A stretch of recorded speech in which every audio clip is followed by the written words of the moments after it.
So அடுத்தது நாங்கள் எங்கே வந்திருக்கோன்னா எங்களோட மணாலி டூரில் பார்த்தீங்கன்னா rainbow trout fish farm. Trout ஃபிஷ்ங்கிற இங்கே லோக்கலாக வளர்கிற ஒரு ஃபிஷ் இது. ஸோ இங்கே வந்துட்டு அவங்க ஃபிஷ்ஷிங் பண்ணுவாங்க. ஸோ அதை பற்றி நம்ம பார்க்க போகிறோம். வாங்க போகலாம். as you see over here நமக்கு வந்துட்டு 550 per kg rainbow trout fish and ஒரு ஃபிஷ் க்ளீன் பண்ணுறதுக்கு 10 rupees per kg. இதான் ரெயின்போ ட்ரவுட் ஃபிஷ் ஃபார்ம். உள்ளே போகலாமா? ஸோ இங்கே பார்த்தீங்கன்னா எல்லா ஃபிஷ்ஷஸும் இங்கே ஒரு ஃபிஷ் டேங்க் செட்டப்பில் வந்துட்டு அவங்க ஃபில் பண்ணிட்டுருக்காங்க தண்ணியை. And as you can see எல்லா தொட்டிலும் தண்ணி இருக்குது. மேபி நம்ம தொட்டியில் நம்ம ஃபிஷ்ஷும் பார்ப்போம்.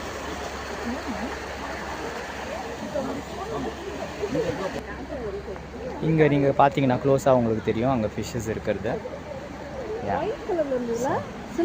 அண்ட் இங்கே பாருங்கள், you can see so many fishes are over here.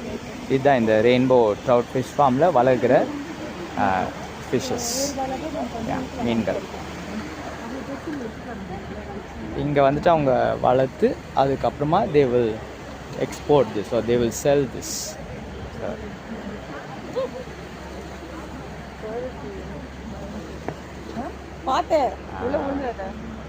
அங்கே நீங்கள் பார்த்தீங்கன்னா நிறைய ஃபிஷ்ஷஸ் இருக்கிறது உங்களுக்கு தெரியும். Quick moment.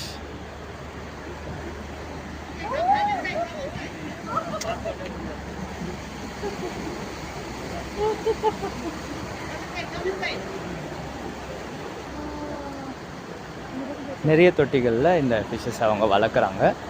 And there breeding this fish actually.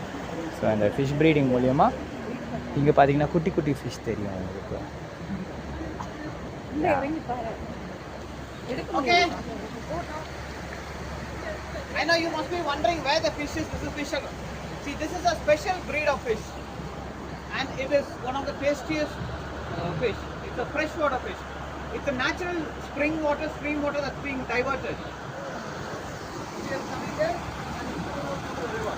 So they need to have 365 days continuous this water flowing, then only they grow. And this one, to eat it, they'll have to wait for 2 years. Oh, 2 years.